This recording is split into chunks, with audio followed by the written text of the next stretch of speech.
night Chief Imo stopped bathing. Even the moon refused to shine for his compound. People later said the darkness that night was not ordinary. It was heavy, like something bad was about to happen.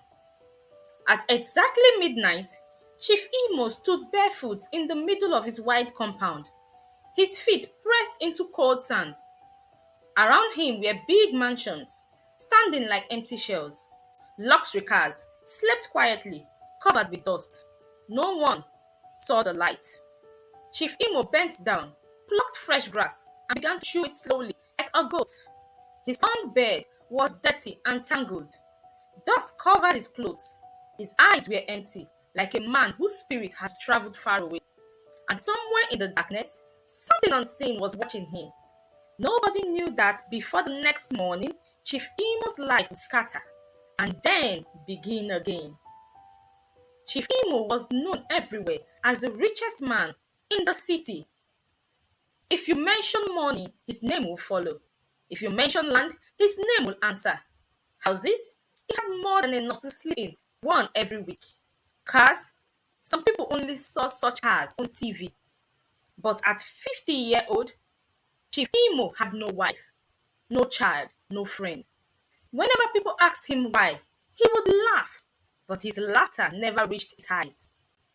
I did not suffer all my life, he would say, just to bring one stranger to come and enjoy my sweat.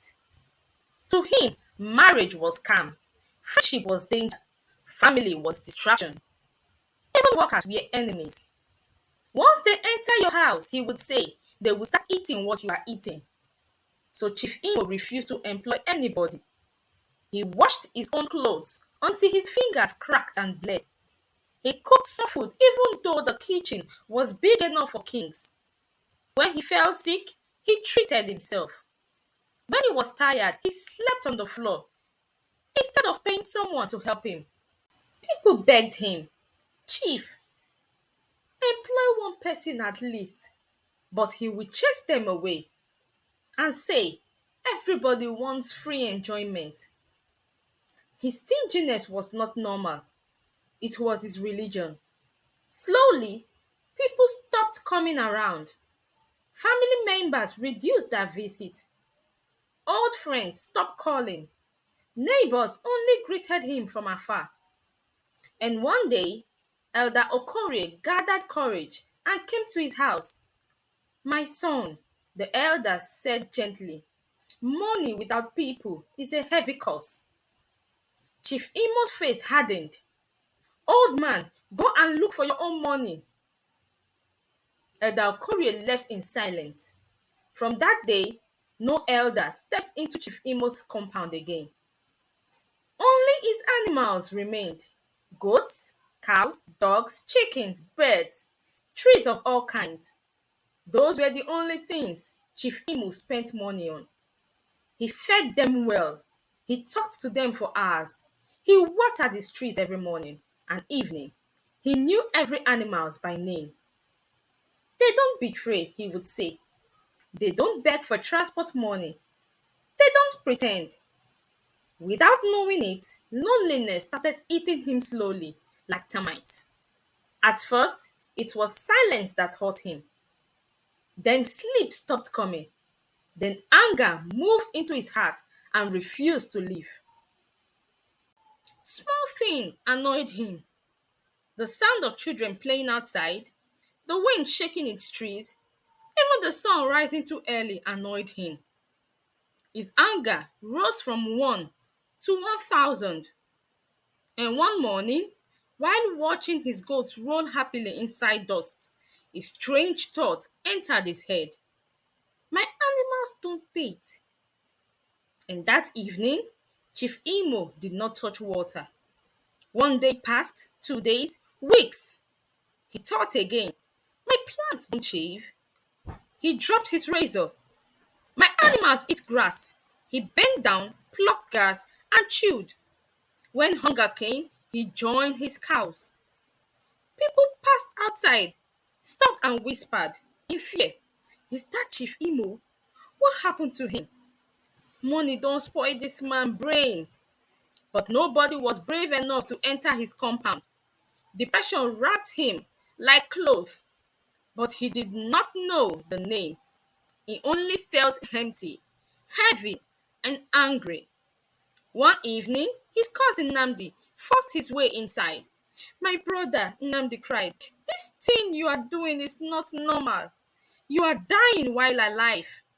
Chief Imo's eyes turned red. Leave my compound before I release the dogs. Namdi ran for his dear life. That night, Chief Imo slept among his animals. And that was when the angel came. Not with thunder, not with fire, but as a stranger knocking gently at his gate. Chief Imo woke up angrily. Who is disturbing my peace? He opened the gate and saw a man dressed simply in white. His eyes were calm, his voice was soft.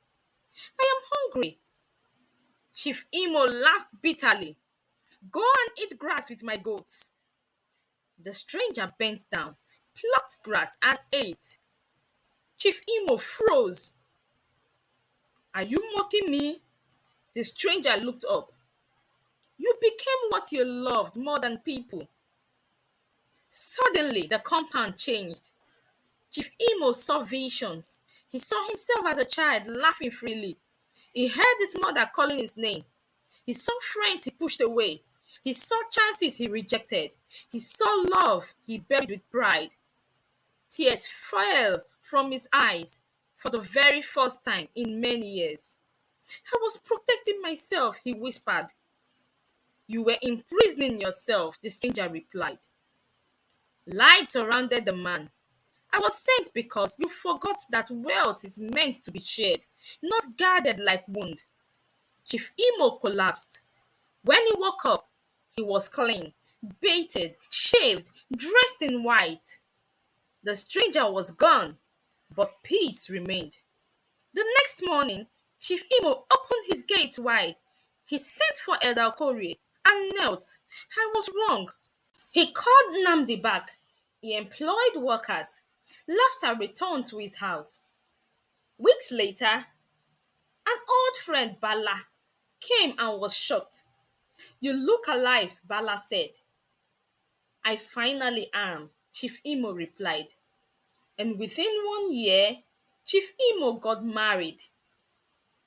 Years later, children filled his compound with noises. His wealth grew, but more importantly, his heart softened. He still loved his animals, but now he loved people more. Wealth without love can destroy a man. Stinginess starves the soul.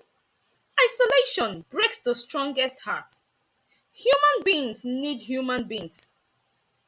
What you refuse to share will finally consume you. Remember, money is a tool, not replacement for human connections. What has this story taught you? Do share them in the comment section below.